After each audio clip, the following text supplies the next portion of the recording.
welcome. This is the first time I'm doing a tutorial like this.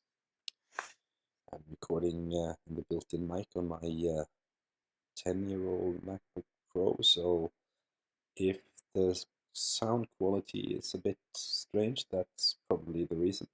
I just wanted to show you the tricks I have for creating these 360 by 180 panoramas by using a drone.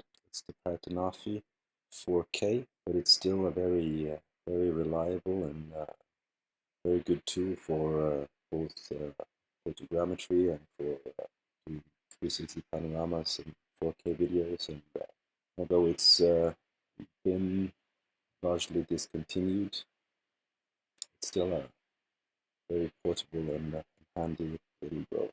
So to make this quick, I usually use a software called Hugin. It's free, open source. You can get it from hugin.sourceforge.io. I just did a reinstall and noticed I had an issue with the current version for the Mac. If you have an issue where you only have 1/4 of the view, you need to just search for that issue and you can download a different version from one of the developers. Anyways, to do this, you open Hugin. One thing, it's good to check that you have your interface set to expert. Otherwise, quite a few of the options are hidden. When I first started using Hugin, I was struggling a bit with getting good results. It turned out that if I went into Hugin preferences, in the stitching tab here, the default blender was set to unblend, and for some reason that would just give me bad results or just fails. So if you change that to built-in, that will give you consistent good results. It's a folder with some photos I did, but I didn't prepare because they were a little bit overexposed. I marked them all and drag and drop it into the Stitcher window. So now the photos are here.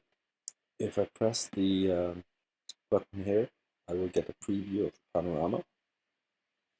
And as you can see, the photos are just everywhere. You can press align in this assistant tab, and the program will go through and find key points and match it up. That will take quite some time, and you might struggle in areas where you have a lot of sky or water, because it's difficult to find these key points that are matching. To get around this, I made this XML file that basically tells the program what photo was taken in what order and in what position. So what I do is I go back to the other window where I have the raw data of what's happening behind the scenes file, and import settings from Papywizard XML file. Then I choose the folder where I've got my files. I've created a few of these. I have for the horizontal and vertical and the 360 by 180 panoramas from the original ANAFI 4K. I also have versions for the ANAFI AI. So this was taken with the regular ANAFI. It's basically just a text file that gives the instructions for the program on the positions, the pitch and roll and yaw of the camera for the sequence of cameras. So you just choose it, you open it, and you press OK. Then it's going to align the photos, and instead of doing a key point search in the entire photos, it will only look at the overlapping parts. So if we go back to our preview window now,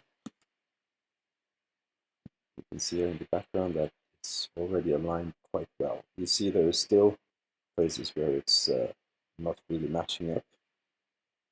We'll get to that. This is just pre-placing the photos where they're supposed to be. This takes a few minutes.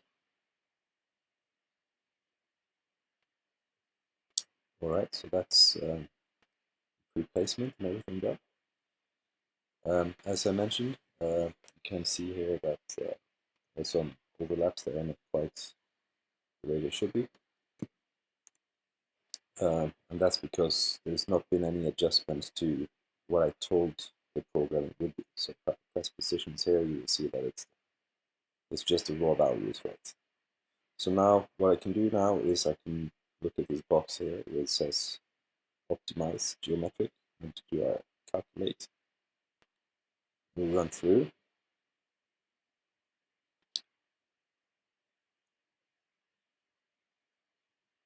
This part is quite quick. And then press apply changes. And you see the pitch and yaw has been changed to a lot more exact values. Same with the roll. So I go back to the viewer here. I can do the preview. I can say show control points, and you see that you get some matches here. Green is good, red is not so good. If you see that it's a little bit iffy, I can always do a line here, and we'll run through the alignment process again. Now, if you use this button, it's also going to do photometric calculations and try to optimize photos. This can go both ways. It can help you get a better result, but it could also make it so that there's differences in the panorama, and it takes a little bit longer. So in this case, since I can see there are some not quite aligned features here, especially here with this part, then maybe I would run it again. But for this tutorial, I'll just go here to the next tab, which is the move drag that I always do. And I press the straighten button, and we'll straighten up the panorama a bit. You can see which photo is which by holding the command button on the Mac. You can roll your mouse over. So if there is an issue, you can see which photo it is, which is handy if you're troubleshooting. Now, let's say you're happy. You don't need to go into any more details with masking any photos or adding manual control points. You can go to the Stitcher tab. This is all well and good. The field of view is 360 by 180. The canvas size here is set to 3000 by 1500, which is way too little. If you do a calculate optimal size, you will get the biggest size you get from the photos you have in the alignment. In this case, that would be a 185 megapixel photo, which is quite decent for a small and older version drone like this one. For social media like Facebook, you won't be able to share these because they're too big. They have set a limit on 100 megapixels.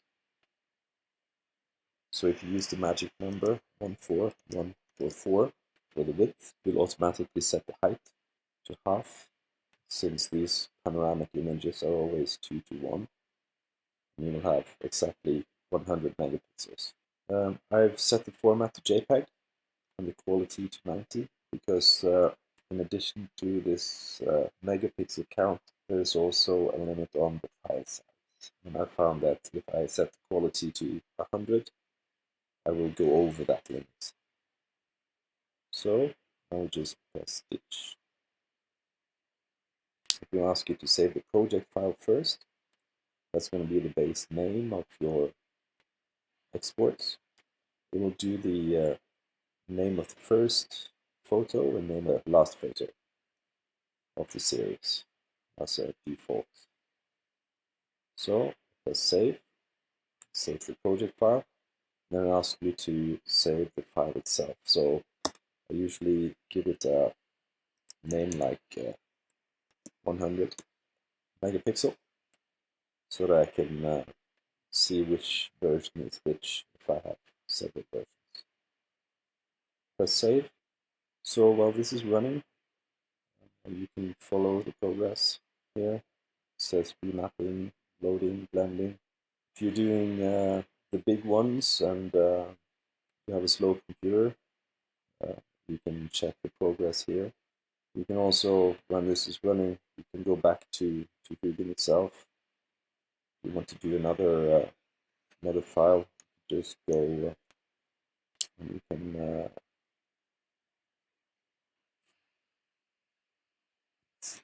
drag and drop in to the file, settings, import the file, and then go through the same process. And you can just press stitch again, and it will basically just put it in a queue. So when this one finishes, it will continue with the next one. Now, after I done one of these, I like to use a viewer to check them for faults. I tend to use two. The Spherical Viewer is my favorite, but it doesn't open the very big files like the 800 megapixel ones. FSPViewer will open the big ones. So what I would generally do is to zoom in and follow basically the horizon to see if there are any weird things indicating stitching errors or something odd. I've already gone through this one, so I don't think there's anything here that's easily identifiable. But if you do find it, you just open the project file. You'll find it in the same folder as a PTO file, and you can manually add points, so you can use this during the preview window. Edit control points. Press this box so it's grayed out, and you can choose an area where you know there's something wrong. Just make a box, and it will create control points in that box. That's the quick and the way I do the 360 panoramas. And yeah, hope it helps someone, makes life easier, and makes you create nice panoramas, high detail ones where you can go in and see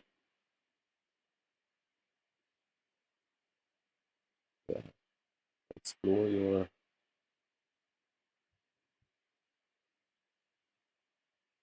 hometown from a different view.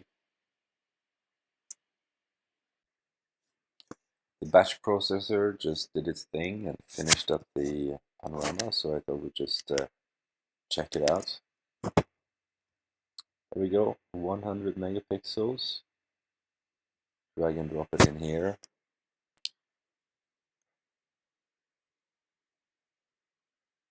And yeah, it's not too bad. I zoom in a bit and I follow the lines here.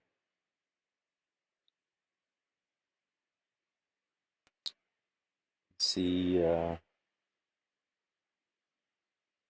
it's been stitching quite well. There's no very obvious mistakes or artifacts. See, there's something right here. It's very typical. It's so little, and yeah, since these images are a bit overexposed, I'm not going to spend much time on it, to be honest. I have quite a few panoramas from this area, just where I grew out of. So this is my home uh, by this lake in the mountains in Norway. So yeah, I see this tutorial was longer than I expected. I have to say I'm sorry for the fan noises here. It's an old laptop, but yeah, I hope I've helped someone, and good luck with your own projects. And yeah, hope I get to see some more examples from other people as well, not just my own photos. All right, have a good one.